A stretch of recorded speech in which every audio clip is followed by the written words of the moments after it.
Okay, this is chapter number 11, Coordination and Response. In today's lesson, we will see the structure of spinal cord, spinal nerves that are originating from spinal cord, and then in the end, we will see how the nerve impulses are transmitted through the structure of spinal cord. Spinal cord is actually a structure that extends from the medulla oblongata to the end of the vertebral column.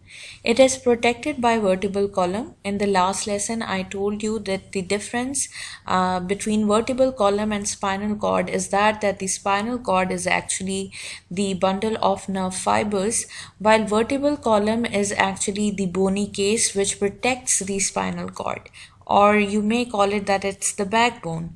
The medulla oblongata, as you can see, is the part of the hindbrain, and that extends to form the spinal cord, which is protected in the bony vertebral column, which is made up of many vertebrae. These vertebrae are divided into different sections and are protecting the spinal cord. Now let's see spinal cord structure and how the spinal nerves are working. This is the structure of spinal cord, where you can see that the central structure is in an H shape and is shaded as gray. This is called the gray matter, which is surrounded by white matter. In the center of the gray matter, you can see a central canal. This central canal contains a fluid called a cerebrospinal fluid, or as abbreviated as CSF. The spinal nerves are actually dividing into two before they join the spinal cord. The upper one is known as dorsal root, while the lower one is labeled as ventral root. TS of spinal cord contains H-shaped gray matter surrounded by white matter, unlike in brain where white matter is inside with gray matter outside. So you see in this diagram we have seen that the gray matter is in the inside while the white matter is surrounding it. It would be reverse in the structure of brain, where the white matter would be in the center surrounded by the gray matter. A narrow central canal containing cerebrospinal fluid runs through the middle of spinal cord, which brings nutrients to the spinal cord. So now we know that the central canal is not a hollow structure. It contains the fluid called CSF. This fluid is actually working as a medium to transport nutrients to the spinal cord. Not only that it transports nutrients to the spinal cord, it also serves as a medium for the removal of excretory product and provides cushion to the spinal cord as well. The name is suggesting cerebrospinal fluid, that this fluid is also present in the brain.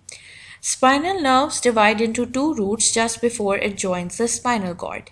Like I told you here, that the spinal nerve, before joining the structure of the spinal cord, divides itself into two branches, the dorsal root and the ventral root.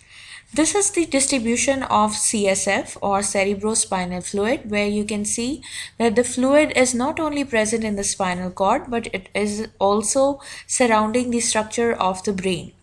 This fluid is serving as a medium for the transportation of nutrients, removal of excretory products, and somehow it also provides a cushion and prevents from mechanical injury to some extent too. Now let's see what transmission of nerve impulse looks like through the spinal cord structure. The receptor would be any organ, cell or gland which would be able to detect any stimulus or any change in the external or internal environment.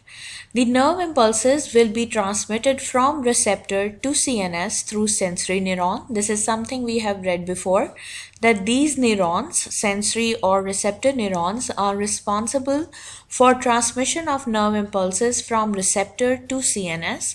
CNS comprises of our brain or spinal cord. Since we are talking about transmission of nerve impulses through spinal cord, so here I have drawn only the structure of spinal cord and not that of the brain. So sensory neurons are taking up the nerve impulses, transmitting them into the spinal cord. If you can see that the dendrite of the sensory neuron is lying in the spinal nerve. Here you can see a bulge, a swelling. This bulge is known as dorsal root ganglion, and you can see the cell body of sensory neuron here. The axon of the sensory neuron is ending at the gray matter of the spinal cord, where it makes a synapse with the intermediate neuron or relay neuron. The relay or intermediate neuron is lying in the gray matter of the spinal cord and is again making a synapse with the effector or motor neuron. So here you can see that two synapses are being formed, one between the sensory and intermediate neuron, and the second one is between the intermediate neuron and the motor neuron. This motor neuron or effector neuron is responsible for transmission of nerve impulses from relay to motor or effector organ. This effector organ would be a muscle, could be a gland too, where nerve impulses are received by the motor or effector neuron. So now if I can see in the diagram, the spinal nerves contain both the receptor and motor neuron, while when the two branches are being formed, the dorsal root, which is at the higher level, would contain only sensory neuron, while the ventral root will contain only the motor neuron. Spinal nerve first was a mixed nerve because of the fact that it contained both the sensory and effector neuron. Once they split into two branches, each branch would contain one kind of neurons. Sensory neurons would be lying in the dorsal root, while effector neurons would be lying in the ventral root.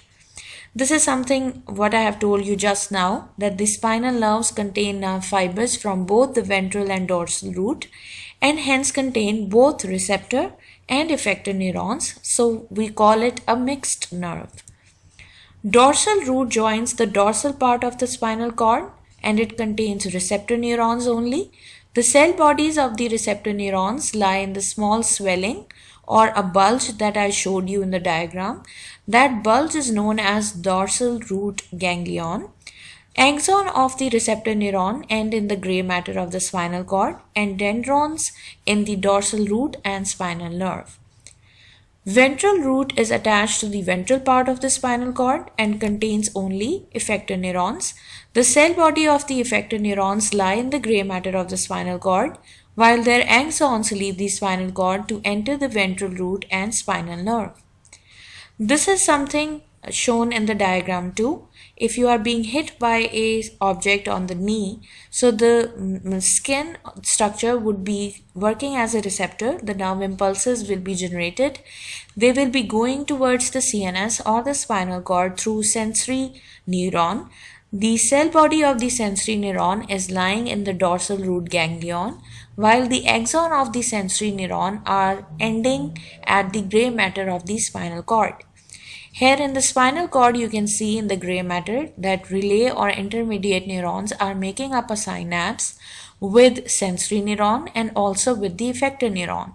So nerve impulses will be transmitted from sensory neuron to intermediate neuron and then to effector neuron, which ultimately be transmitting the nerve impulses to the effector organ or the organ which will show the effect against the stimulus. This animation also tells you the passage of the nerve impulses. Once generated, they will be transmitted through the sensory neuron towards the spinal cord or the central nervous system.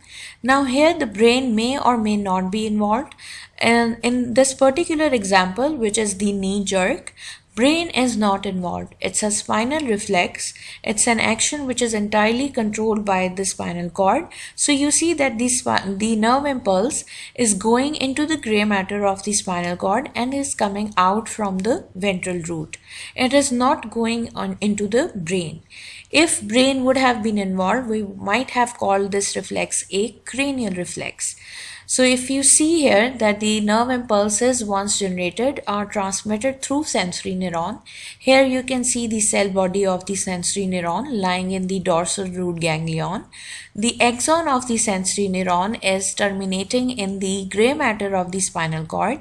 Here you can see the intermediate neuron or relay neuron making synapses with both the sensory neuron and also with the effector neuron. The effector or motor neuron will now be transmitting the nerve impulse from the relay neuron towards the muscle that would be responsible to show the effect against the stimulus.